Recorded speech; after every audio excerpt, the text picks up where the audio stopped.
Assalamualaikum warahmatullahi wabarakatuh. Yang saya hormati Ibu Etika Dewi Cahyaningrum selaku penguji 1.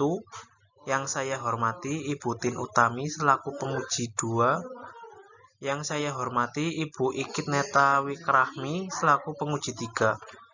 Perkenalkan, nama saya Zaini Nurhosin. Di sini saya akan mempresentasikan hasil skripsi saya yang berjudulkan dengan hubungan pengetahuan tentang diare pada anak usia 3-5 tahun dengan tingkat pendidikan ibu di wilayah kerja UPTD Puskesmas Rawalo, Kabupaten Banyumas. Baik, langsung saja ke latar belakang. Diare adalah buang air besar atau defekasi dengan feses yang berbentuk cair atau setengah cair. Dengan demikian, kandungan air dalam feses lebih banyak dari biasanya. Untuk di wilayah kerja UPTD Puskesmas Rawalo, Kabupaten Banyumas, didapatkan hasil bahwa pada tahun 2020, angka kejadian diare sebanyak 561 orang dengan 128 kasus diare. Untuk rumusan masalah, adakah hubungan pengetahuan tentang diare pada anak usia 3-5 tahun dengan tingkat pendidikan ibu di wilayah kerja UPTD Puskesmas Rawalo? Tujuan penelitian yaitu ada tujuan umum. Tujuan umum mengetahui hubungan pengetahuan tentang diare pada anak usia 3-5 tahun dengan tingkat pendidikan ibu di wilayah kerja UPTD Puskesmas Rawalo, Kabupaten Banyumas. Tujuan khususnya itu ada mengidentifikasi pengetahuan ibu tentang diare pada anak usia 3-5 tahun. Yang kedua, mengidentifikasi tingkat pendidikan ibu tentang diare pada anak usia 3-5 tahun. Dan yang ketiga itu ada menganalisis hubungan antara pengetahuan ibu tentang diare pada anak usia 3-5 tahun. Manfaat penelitian bagi peneliti diharapkan dapat menambah pengetahuan dan wawasan peneliti dengan cara mengetahui hubungan pengetahuan ibu tentang diare pada anak usia 3-5 tahun dengan tingkat pendidikan ibu. Terus yang kedua itu ada manfaat penelitian bagi puskesmas. Diharapkan dapat digunakan untuk mengetahui hubungan pengetahuan tentang diare di Puskesmas Rawalo. Dan yang ketiga itu bagi responden, diharapkan dapat digunakan sebagai tambahan informasi tentang diare pada anak. Untuk kerangka teori diare pada anak, di situ ada faktor langsung dan tidak langsung. Dijelaskan juga tanda dan gejala diare, diantaranya ada gelisah, nafsu makan berkurang, demam, BAB cair, warna tinja berubah, anus dan sekitarnya lecet, dehidrasi, perubahan tanda-tanda vital, defekasi kurang, asidosis metabolik. Untuk dampak diarenya itu ada gangguan osmotik, gangguan sekresi, dan gangguan motilitas usus. Baik, lanjut ke kerangka konsep. Di kerangka konsep itu ada variabel bebas dan variabel terikat. Untuk variabel bebas itu tingkat pendidikan, sedangkan variabel terikat itu pengetahuan ibu. Metode penelitian, di situ ada jenis dan rancangan penelitian. Penelitian ini menggunakan metode penelitian deskriptif analitik.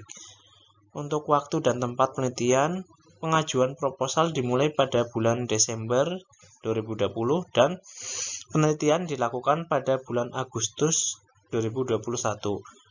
Penelitian dilakukan di Puskesmas Rawalo, Kabupaten Banyumas. Untuk pengambilan data dilakukan pada bulan Agustus, kurang lebih tanggal 5-11 Agustus 2021. Untuk populasi atau sampel, populasi dalam penelitian ini adalah seluruh ibu yang anaknya berobat di Puskesmas Rawalo. Teknik pengambilan sampel dengan menggunakan purposive sampling yang berjumlah 56 orang. Untuk kriteria inklusi itu ada ibu yang mempunyai buku KIA, ibu dengan anak usia 3-5 tahun, dan anak yang aktif di posyandu. Untuk variabel penelitian, ada variabel bebas, yaitu tingkat pendidikan, dan variabel terikat, yaitu pengetahuan ibu tentang diare.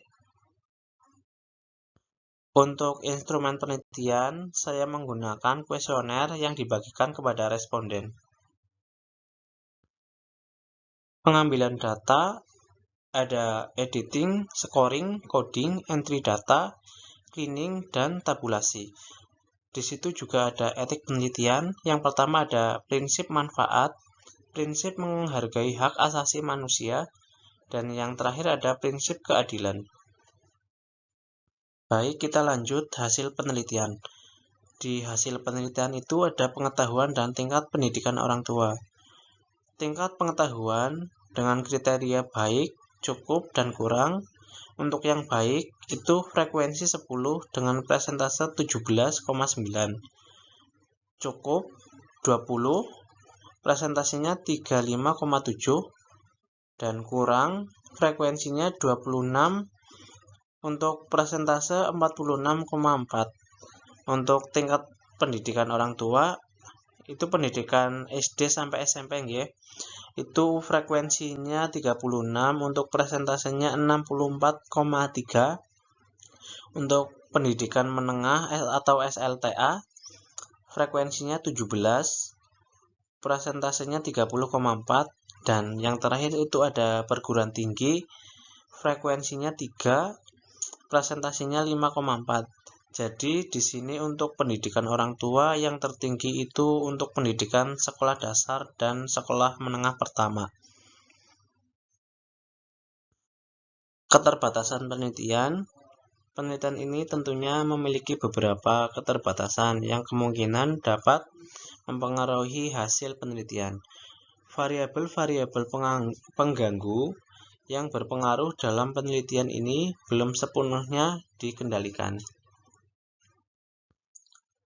Untuk kesimpulannya, yang pertama itu ada sebagian besar responden memiliki pengetahuan kurang, yaitu sebanyak 26 orang dalam persentase 46,6%. Yang kedua, sebagian besar responden berpendidikan SD sampai SMP sebanyak 36 orang dalam persentase 64,3%. Dan yang terakhir, nomor 3, ada hubungan antara pengetahuan tentang diare dengan tingkat pendidikan ibu. Untuk saran bagi instansi Puskesmas Rawalo, diharapkan menyediakan fasilitas dan sarana prasarana yang dibutuhkan oleh masyarakat seperti tempat pembuangan sampah dan jamban sehat. Untuk petugas puskesmas memberikan penyuluhan tentang diare kepada orang tua yang memiliki balita. Untuk institusi pendidikan, diharapkan dapat lebih memfasilitasi buku dengan referensi terbaru. Untuk masyarakat, khususnya ibu yang memiliki anak agar dapat memperbaiki dan meningkatkan perilaku dan atau kebiasaan yang baik melalui konsultasi atau penyuluhan dari petugas kesehatan sehingga dapat melakukan asuhan yang baik kepada anaknya. Dan yang terakhir, bagi peneliti selanjutnya diharapkan melakukan penelitian dengan jumlah variabel yang lebih bervariasi dengan jumlah sampel yang lebih banyak. Demikian presentasi dari saya. Bila mana ada kekurangan dan salah kata, saya mohon maaf yang sebesar-besarnya. Wassalamualaikum warahmatullahi wabarakatuh.